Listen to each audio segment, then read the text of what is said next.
अस्सलाम वालेकुम students, welcome to my channel Hussain Shaikh. Student, आज हम सीखने वाले स्क्वायर रूट कैसे मालूम करते हैं, जज़रुल मुरब्बा किस तरह मालूम किया जाता है इन शॉर्ट वे। बहुत ही आसानी से हम मालूम कर सकते हैं अगर आप यहाँ पे ये 3 स्टेप फॉलो करेंगे तो। अभी तक हमारे चैनल को आपने सब्सक्राइब नहीं किया तो please subscribe my channel and press bell icon. चलिए वीडियो शुरू करते हैं। आपको ये याद रखना है कि यहाँ पे 3 स्टेप फॉलो करनी है। तो पहली स्टेप क्या है देखते हैं। Step 1, unit place of answer, जवाब का इकाई मुकाम। सबसे पहले हम लोग सवाल को देखकर जवाब का इकाई मुकाम किस तरह मालूम करेंगे। यहाँ 2 जदुल दिखाई दे रहे हैं, जिसमें एक जदुल है सवाल का इकाई मुकाम और दूसरा जदुल है जवाब का इकाई मुकाम। अगर सवाल में इकाई मुकाम पर 1 हो तो जवाब में हमें 1 या 9 हासिल होता है। अगर सवाल में 4 इकाई मुकाम पर हो तो जवाब में हमें 2 या 8 हासिल होता है। इस तरह ये तरतीब से हमको ये जदुल को याद रखना है। बहुत ही आसान है। और ये चीज़ याद रखें, सवाल में 1, 4, 5, 6, 9 दिया है। इसमें 2, 3, 7 और 8 मेंशन नहीं है। क्यों नहीं है? क्योंकि वो अगर इकाई मुकाम पर 2, 3 और 7, 8 अगर आ जाए तो वो कामिल मुरब्बा नहीं होता है, परफेक्ट स्क्वायर नहीं होता है। ये रखना है, ये चीज़ को याद रखना है। आप इस टेबल को इस तरह भी याद कर सकते हैं। अगर सवाल में इकाई मुकाम पे 1 हो तो जवाब में 1 या 9। अब अगर 1 भी याद रहा तो आप 9 आसानी से मालूम कर सकते हैं, क्योंकि दोनों की जमा 10 होती है। 1 जमा 9 10। इसी तरह से 2 जमा 8 कितना होता है 10। 4 जमा 6 कितना होता है 10। इस तरह मालूम कर सकते हैं। Step 2, tens and hundred places, दहाई और सैकड़ा मुकाम मालूम करना। यहाँ पे जैसे कि जदुल दिया गया है, आप ये जदुल की मदद से भी याद कर सकते हैं। चलिए स्टेप 3 की तरफ चलते हैं। स्टेप 3 में दिया गया है नियरेस्ट नंबर, यानी करीब तरीन अदद। ये क्या होता है? जिस वक्त हम एग्जाम्पल देखेंगे उस वक्त आपको समझ में आ जाएगा।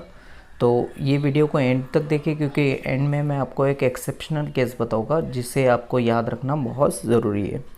चलिए एग्जाम्पल नंबर 1 देखते हैं। 784 784। सबसे पहला काम हमें ये करना है कि पीछे से आगे की जानिब जोड़ियाँ बनाना है। तो यहाँ 2 जोड़ियाँ बन रही है। तो यहाँ पे पहले स्टेप हम फॉलो करते हैं, यूनिट प्लेस ऑफ आंसर, जवाब का इकाई मुकाम। चूँकि यहाँ सवाल के इकाई मुकाम में 4 है तो जवाब में हमें मिलते हैं 2 और 8। ये दोनों को हमको लिख देना है ऊपर और नीचे की जानिब।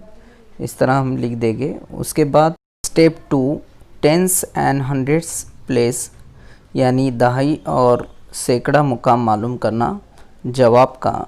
तो यहाँ पे हम देख रहे हैं कि एक जोड़ी हमारे पास बची है, वो है 7। अब 7 कौन से 2 कामिल मुरब्बे जिसके दरमियान आता है? तो हम देख रहे हैं 4 और 9, ये 2 कामिल मुरब्बे हैं जिनके दरमियान 7 आता है। तो हमेशा हमें छोटा वाला कामिल मुरब्बा लेना है 4। वो किसका कामिल मुरब्बा है? 2 का। तो ये 2 जो मिला है हमें, ये 2 को आगे की जानिब, ये दोनों जवाब के आगे की जानिब लिख देना है, यानी हमें दाही मुकाम इसका मिल गया। अब हमारे पास 2 ऑप्शन तैयार हो गए, 22 और 28, 22 और 28। ये दोनों में से एक आंसर हमारा राइट रहेगा। चलिए स्टेप 3 की तरफ चलते हैं। स्टेप 3 में क्या है? नियरेस्ट फिगर, नियरेस्ट नंबर या करीब तरीन अदद। तो अब ये 7 कौन से कामिल मुरब्बे के सबसे करीब है? तो हम देख रहे हैं कि 7 9 से सबसे करीब में है, क्योंकि इसका फ़र्क सिर्फ 2 का है। अगर हम 4 और 7 को देखते हैं तो दोनों का फ़र्क 3 का हो जाता है, जो कि ज़्यादा है। तो हम देख रहे हैं कि 7 9 से करीब में है और 9 नीचे की जानिब है, यानी हमारा नीचे वाला आंसर राइट रहेगा। यानी हम बता सकते हैं कि 28 हमारा राइट आंसर है। 784 ये 28 का मुरब्बा है। Example number 2, 5329। ये एक परफेक्ट स्क्वायर है, इसका आंसर हमें मालूम करना है। ये किसका परफेक्ट स्क्वायर है, कामिल मुरब्बा है, ये मालूम करना है। तो सबसे पहले हमें काम करना है कि यहाँ जोड़ी बना देना है पीछे से आगे की जानिब। तो यहाँ पे 2 जोड़ी बन रही है। अब पहली स्टेप क्या थी हमारी? यूनिट प्लेस ऑफ आंसर, यानी जवाब का इकाई मुकाम मालूम करना। तो यहाँ हम देख रहे हैं सवाल में इकाई मुकाम क्या है, 9 है। तो दो पॉसिबिलिटी हो सकती है आंसर की, एक 3 और 7।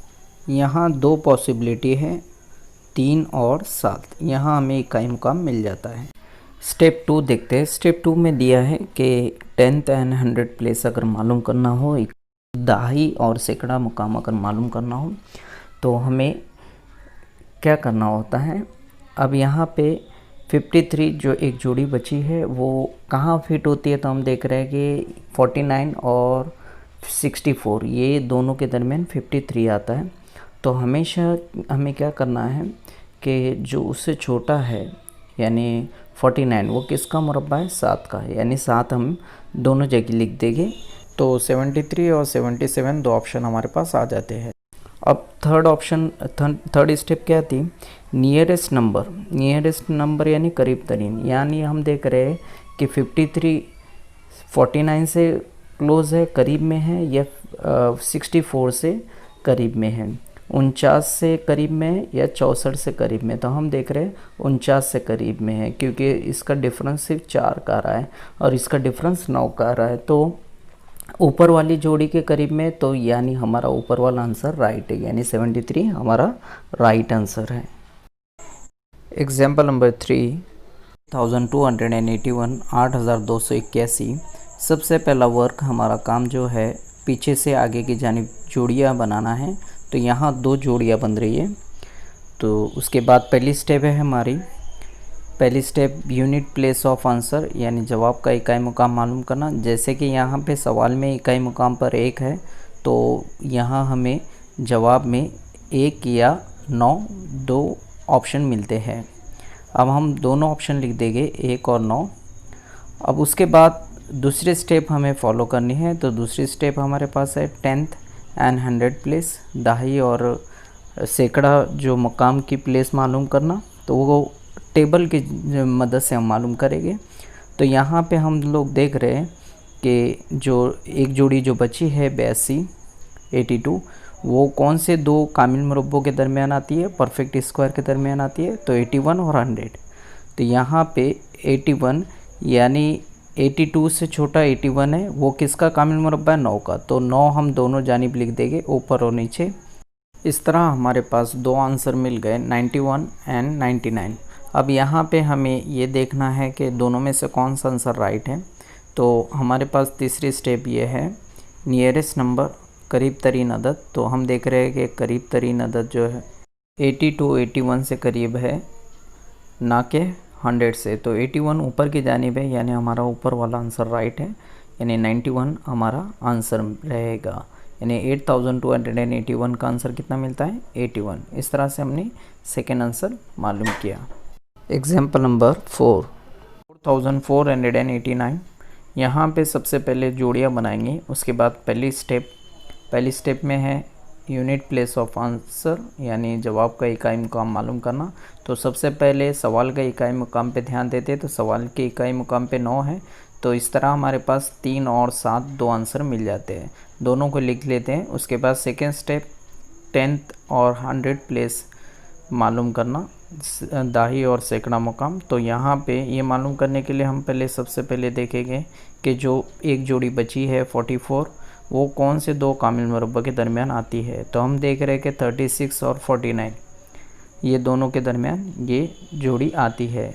तो हमें ये छोटी वाली जोड़ी लेना है, यानी 44 से छोटा जो नंबर है कामिल मुरब्बा है वो कौन सा, 36 का मुरब्बा है 6 का। तो 6 हम ये दोनों जानिब लिख देंगे, ऊपर और नीचे। इस तरह हमें दो ऑप्शन मिल जाते हैं, 63 और 67। उसके बाद थर्ड स्टेप हमारी बाकी है। थर्ड स्टेप है नियरेस्ट नंबर करीब तरीन अदद। तो हम देख रहे हैं 44 49 के करीब है, क्योंकि इसका डिफरेंस सिर्फ 5 का है। तो यहाँ पे 49 नीचे की जानिब है, यानी हमारा नीचे वाला आंसर राइट रहेगा। 67 हमारा आंसर रहेगा। यानी हमने देखा 4489 किसका परफेक्ट स्क्वायर है, कामिल मुरब्बा है 67 का। इस तरह से हमने आंसर मालूम किया। Example number 5, 30,625 30,625। यहाँ पे हमें जोड़ियाँ बनाना है, तो पहले जोड़ी बनाएंगे हम 2 हिस्सों की, उसके बाद 3 हिस्से बाकी रह जाते हैं तो उनकी एक और जोड़ी बनाएंगे। यहाँ इसलिए इस तरह कर रहे हैं क्योंकि यहाँ पे ये 5 हिस्सी अदद हैं, ये आपको याद रखना है। चलिए सबसे पहले फर्स्ट स्टेप फॉलो करते हैं। यूनिट प्लेस ऑफ आंसर, यहाँ पे हमें जवाब का इकाई मुकाम मालूम करना है, तो पहले सवाल के इकाई मुकाम पे ध्यान देते। तो सवाल का इकाई मुकाम 5 है, तो जवाब में भी हमें 5 ही मिलता है, तो 5 लिख लेते हैं। उसके बाद हम देख रहे हैं 306 की एक पेयर है, एक जोड़ी है, तो यहाँ पे ये 306 कौन से दो कामिल मुरब्बों के दरमियान आता है, तो हम देख रहे हैं कि 289 और 324 ये दो कामिल मुरब्बों के दरमियान आता है। तो यहाँ पे हमेशा हमें छोटा वाला कामिल मुरब्बा लेना है, यानी 289 लेंगे। वो किसका परफेक्ट स्क्वायर कामिल मुरब्बा है, तो 17 का। इस तरह हमने देखा कि 17 हमें आंसर मिलता है, और 17 यानी 17 हम आगे की जानिब लिख लेंगे। इस तरह हमारा आंसर रेडी हो गया। 30,625 किसका कौन से नंबर का मुरब्बा है, वो है 175 का। इस तरह हमने आंसर मालूम किया। एग्जाम्पल नंबर 6, 55,696 55,696 हमें जोड़ियाँ बनाना है, तो पहले 2 हिस्सों की एक जोड़ी बनाएंगे, बाकी के 3 हिस्सों की दूसरी जोड़ी बनाएंगे। ये इसलिए करेंगे क्योंकि ये 5 हिस्सी अदद है। अब यहाँ पे हमें पहली स्टेप फॉलो करना है, यूनिट प्लेस ऑफ आंसर, यानी जवाब का इकाई मुकाम मालूम करना है। तो सवाल के इकाई मुकाम पे ध्यान देते हैं, तो हमें 6 मिल रहा है, 6 मिल रहा है। तो 6 होने की वजह से हमें 2 ऑप्शन मिलते हैं, एक 4 या 6, तो हम दोनों लिख देंगे 4 और 6। अब यहाँ पे एक पेयर हमारे पास बची है, वो है 556 556।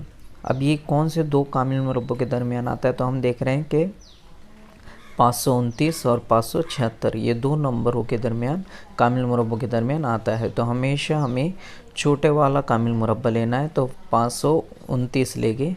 529 किसका कामिल मुरब्बा है, कौन से नंबर का कामिल मुरब्बा है, तो 23 का। 23 हम दोनों जानिब आगे की जानिब लिख देंगे। इस तरह हमारे पास 2 ऑप्शन तैयार हो जाते हैं, 234 और 236।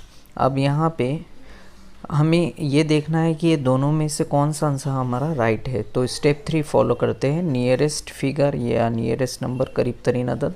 तो हम देख रहे हैं कि 556 किससे करीब में है, नीचे वाले कामिल मुरब्बे से करीब में या ऊपर वाले कामिल मुरब्बे से करीब में। तो हम देख रहे हैं कि नीचे वाले कामिल मुरब्बे का फ़र्क और 556 के ये दोनों के दरमियान कितना फ़र्क आ रहा है, 20 का। और ऊपर की जानिब अगर देखेंगे तो ज़्यादा फ़र्क है, 56 और 29 यानी 27 का फ़र्क आ रहा है। यानी हमने देखा कि नीचे की जानिब ये करीब में है, नीचे वाले कामिल मुरब्बे के करीब में है, तो इसलिए हमारा नीचे वाला आंसर राइट रहेगा, यानी 236 हमारा आंसर रहेगा। जैसा कि मैंने आपको वीडियो के स्टार्ट में कहा था कि आपको ये वीडियो को एंड तक देखना है, क्योंकि मैं आपको एक एक्सेप्शनल केस यहाँ पे बताऊँगा। तो यहाँ हम देख रहे हैं कि 256 और 256 ये कामिल मुरब्बा होता है 16 का, 676 ये कामिल मुरब्बा होता है 26 का, और 1296 ये कामिल मुरब्बा होता है 36 का। ये आपको याद कर लेना है, क्योंकि इसे इस ट्रिक के ज़रिए नहीं किया जा सकता, इसीलिए इसे आप याद कर लें। जो उम्मीद है ये वीडियो आपको पसंद आया होगा। इसी तरह की वीडियो देखने के लिए हमारे चैनल से बने रहें।